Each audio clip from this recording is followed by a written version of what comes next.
So, what do you want to be when you're older? I want to be a professional dancer. We need to practice hard, and like if you can't, like say you couldn't do a pirouette or something, you don't just like try it once and then like I can't do it, I'm just gonna give up. You don't do that, you just keep trying until you get it. And if your friend just says, oh you can't do that, it doesn't mean you can't do it. Just believe that you can do it and just believe in yourself basically. How are we looking? Good. Audio's fine. Okay. Quiet on set, please. Shall I move forward? A little bit. How are my levels? How are they now? They're okay now. Camera rolling. Scene 2, take 1. Action.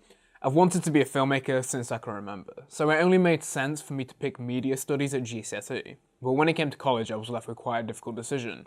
Did I want to spend 2 years dedicated to one subject, and then a further 3 years afterwards, which I'd have to pay for as well? And this is worrying, because you can't just apply to be a director at the BBC and get an interview the next week. So what does it take? Is it luck? Is it fate? Is it knowing the right people? Or is it just about hard work?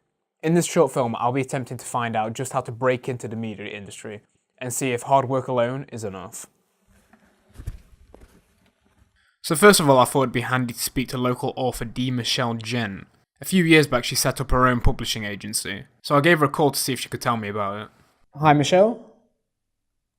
Hi, yeah, you can hear me, can't you? Alright, nice one. So I'm going to put you on speakerphone if that's alright. Alright, nice one. So just tell us about starting off. Tell us about trying to get your first book out there. Just give us a brief summary of it. Well, back then, I tried to get traditionally published, and I had to print off every single page, double-spaced, one-sided, and package it all up into an envelope and send it off to publishers and agents. I didn't get many replies back. People are just too busy to read everything that comes through. That's why they call it a slush pile. But now, they'll accept emails a lot more. They were just starting to accept emails back when I was sending my work out, but just about everyone accepts emails now, so that's helped enormously. So working for yourself, do you find it hard to be busy? It's not hard if that's what you want to do. If you want to write a book, if that book is shouting at you, if the characters are talking to you and they're saying to you, you've got to get my story down, it's not hard at all. So, financially speaking, how was setting up Ginger Nut Books? Ginger Nut Books, you need money for ISBN numbers, you need a computer to get all the formatting and everything, and you need someone who's really, really good at computers, and that's my husband.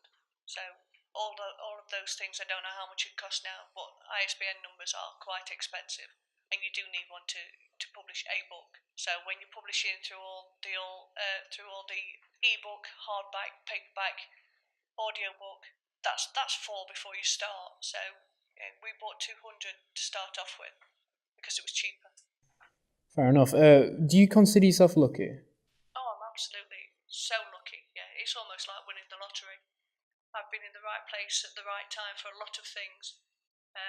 My books haven't taken off in the way that I would have liked. To get past the gatekeepers, to get your book landing on the publisher's desk, who's going to catapult your career into the heady heights of J.K. Rowling, how do you do that?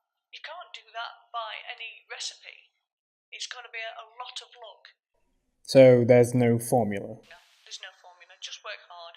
I do think I'm lucky, but as I keep saying, the harder I work, the luckier I get. All right, thanks a lot, Michelle. Cheers. Bye.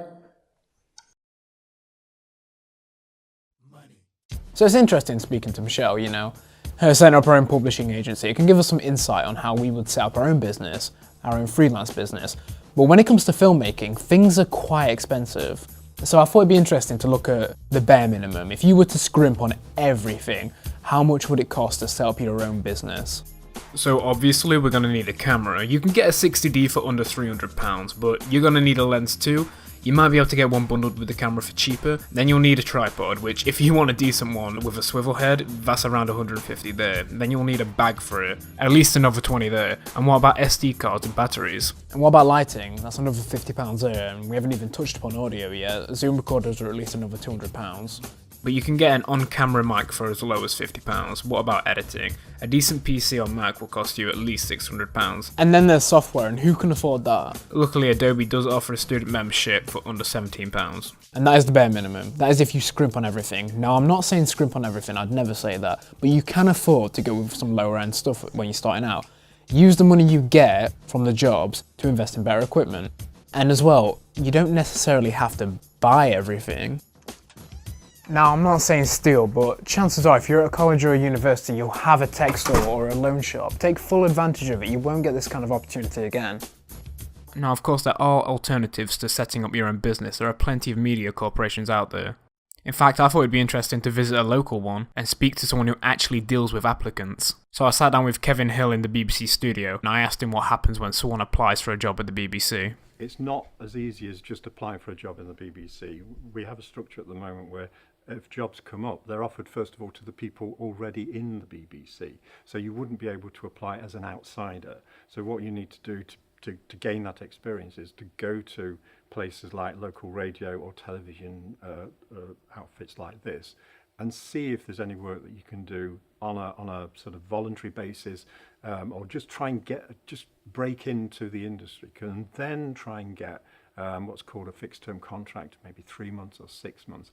Once you've got that, once you start working with the BBC, and it could be at any level, you are then able to apply for jobs within the BBC. So you should think about not being discouraged because you can't get in, but actually use that as an impetus of trying to get in, trying, not make yourself a nuisance, but trying to just tell people, meet people in the BBC and just put yourself forward and say, are there any opportunities? I can come in, I can work, I can do this, and begin your learning process at that level before you can actually apply for a job.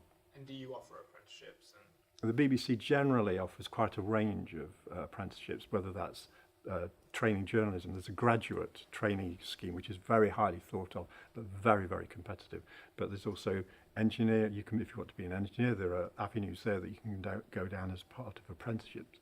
There are digital journalism apprenticeships as well. There are production, which is the directors and floor managers, that kind of camera operator. There's a whole range of opportunities open to you, so you can get in that way. As well as trying to get in the normal way of, making yourself a nuisance at local radio or something, or television. So when we were speaking earlier, you told us that you didn't go to university. If I wanted a job at the BBC, would I need a university degree? A lot of people think that. It's not absolutely necessary, but the attraction for somebody like me for a university student is that they come a little bit better formed than other people that don't go to university. They're obviously taught the courses, include editing, filming, and basic journalism, and also broadcasting as well. So that's quite an attractive proposition for somebody who's looking to give a young person like yourself a way into.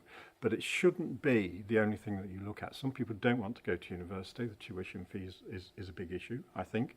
And I think that sometimes we miss out, the corporation itself misses out on people who are pretty intelligent, who have a lot of common sense and want to be journalists, but they don't want to go to university. So I think there's a balance to be achieved there, and I think we will always recruit more from universities because more people go to university to do those courses than don't. Never be afraid of ringing people like me up and say, look, I've got a job coming up, I've got an interview coming up, can I come in and have a look round? Why wouldn't you want to come in and have a look round the place where you might be working for years and years and years? We want people to come in. We want to see that they're engaged with working for the BBC. It won't be held against you. We would welcome you to come in. That's what I think you ought to do. You ought to ring people up who work for the BBC, who work in the place where you've applied for a job. Find out what it's like. Find out what the shifts are like. Find out what the job and career development is. Because when you come to the interview, those are the things that we will ask you. What homework have you done? Have you been and seen people? Do you know what the shifts are? Can you do those things? All those things seem so obvious, but many, many people don't think about them, or actually think that the BBC is such an authoritarian figure. It's such a dangerous place, a scary place to work, that we will never accept them coming in, just having a look around. Not here, definitely not here. We would welcome you to come in. Yeah, I can definitely agree with that. I felt very welcomed when I came in. When it comes to networking, how important is it to know people at the BBC? I've always told people, young people, exploit the people that you know. I expect you guys to drop me an email to say, thanks very much, if there's any opportunity, please bear me in mind. I would be disappointed if you didn't. Some people do it, some people don't. I think that sometimes it's hard enough getting in because there are so many courses, so many people, so many students who want to do what we're doing now. But I think you need to just try and think a little bit out of the box and talk to people like me. I'm not going to shout at you and scream at you. So my interview with Kevin was going pretty well. I was finding out a lot of stuff about the media industry and especially the BBC, but there was still one personal question that I had to ask him.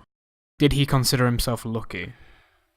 I've never been one that's been driven by being a journalist. That I just fell into it. I was one of those lucky people. When I applied for a job, there wasn't the weight of competition. It was just quite simple to get a job on a newspaper, and that's what I did. And then I thought, I quite enjoy this. So I've never been driven by, I want to be the purveyor of truth. I want to uncover massive scandals and things like that. It's a job I really, really enjoy.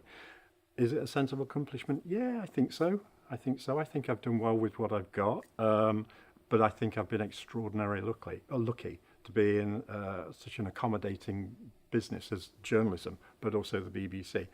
Obviously, other outlets are available, Sky, CNN, Channel 4, ITN. I mean, they're just the same as us, I think. You know, once you're in, it's a great place to work. Television, very seductive. It's full of very funny people. So it's quite apparent that luck does play quite a large part in getting a job in the media industry. But is this not the same for every industry? Maybe less jobs going in the media industry, but like Kevin said, persistence is key. Make the friends, do the research, go above and beyond, and then the industry won't have any other choice than to welcome you. Thanks for watching.